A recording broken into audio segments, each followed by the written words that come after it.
ప్రపంచ జల దినోత్సవం ఎప్పుడు జరుపుకుంటారు? మార్చ్ 22.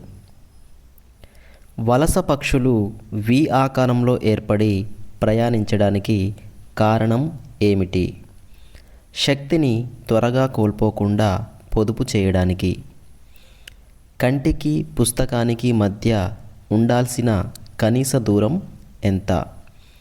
30 సెంటీమీటర్లు.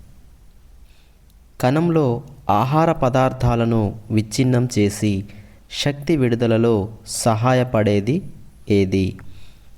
ఆక్సిజన్. మన శరీరాన్ని వ్యాధుల నుంచి రక్షించడంలో సహాయపడేవి ఏవి? విటమిన్లు. బంగాళదుంపలో ఉండే ఆహార పదార్థం ఏది?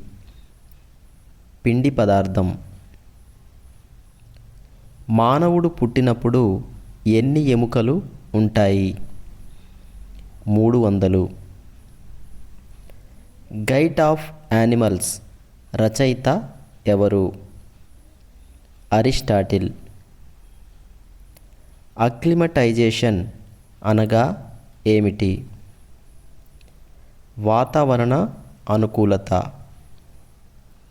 గాలిలో అధిక భాగంలో ఉండే వాయువు ఏది? నైట్రోజన్. Thanks for watching.